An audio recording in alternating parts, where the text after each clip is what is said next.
A night when the impenetrable walls of Avengers Mansion offered no sanctuary.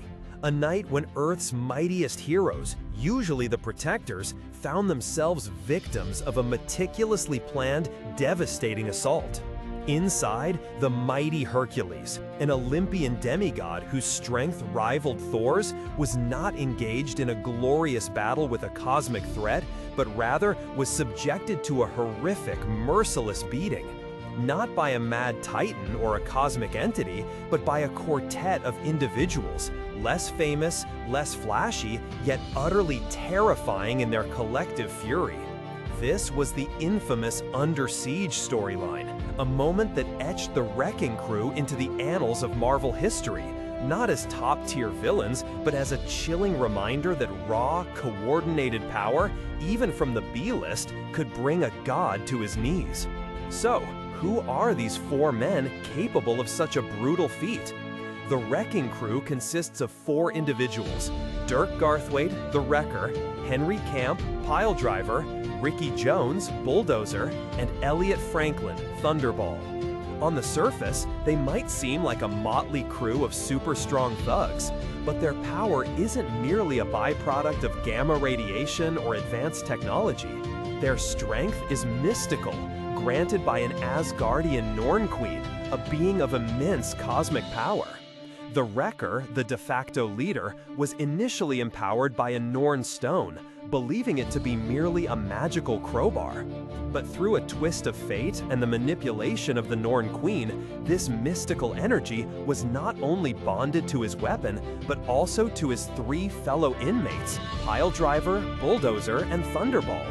This act transformed them, endowing them with superhuman strength, durability, and a primal connection to the very forces of Asgardian magic, all channeled through the Wrecker's crowbar.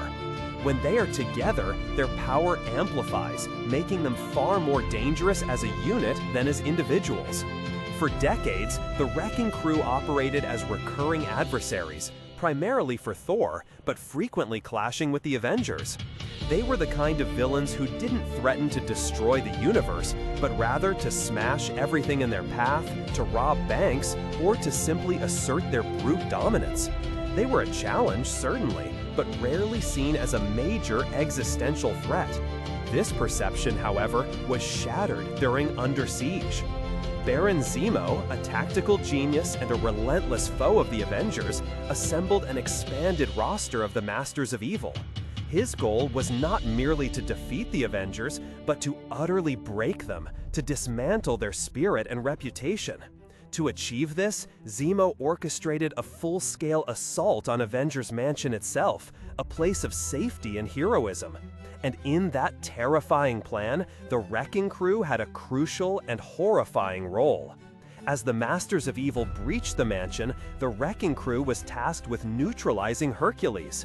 Hercules, the Lion of Olympus, was often seen as almost invulnerable, a joyous, boisterous figure whose strength was matched only by his good humor. But on that night, the Wrecking approached him not with banter, but with a singular, chilling focus. What followed was a methodical, sustained act of violence. The Wrecker, wielding his enchanted crowbar, delivered crushing blows. Piledriver, with his jackhammer-like fists, rained down a torrent of bone-shattering impacts.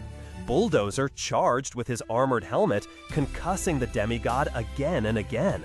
And Thunderball, with his massive chained wrecking ball, delivered the final devastating strikes, sending shockwaves through Hercules' already battered form.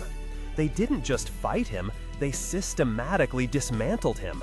It was an exhibition of collective might, each member contributing to a relentless, overwhelming barrage that left no room for escape or recovery.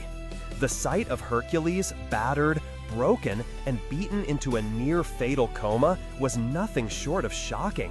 It was a visceral, brutal scene that profoundly impacted readers and the other Avengers alike.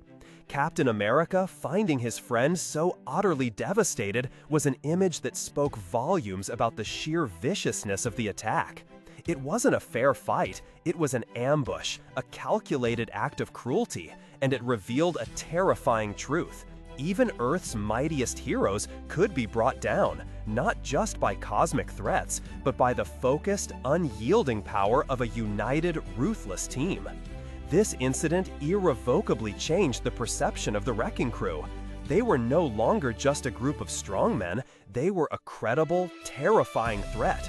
They proved that while they might not be in the same league with Thanos or Doctor Doom in terms of ambition, their capacity for inflicting brutal, lasting damage was undeniable. They became a symbol of the raw, physical danger that lurks in the Marvel Universe, a stark reminder that power, when wielded without mercy, can be utterly devastating, regardless of one's perceived rank in the villain hierarchy. The Wrecking Crew continues to be a recurring presence, a reliable physical challenge for heroes across the Marvel landscape. But their legacy will forever be tied to that night in Avengers Mansion, when 4 B-list villains, empowered by an ancient magic, collaborated to bring down a god. It's a powerful testament to the idea that true menace isn't always about grand schemes, but sometimes simply about overwhelming force and the will to use it without restraint. The story of the Wrecking Crew teaches us that even the less celebrated figures in a vast universe can rise to moments of shocking, unforgettable brutality, leaving an indelible mark on the heroes and the audience alike. What are your thoughts on the Wrecking Crew, or other moments where lesser villains truly shined? Share your memories in the comments below. If you enjoyed this dive into a memorable corner of comic history, please consider following for more explorations of the characters and stories that shape our favorite universes.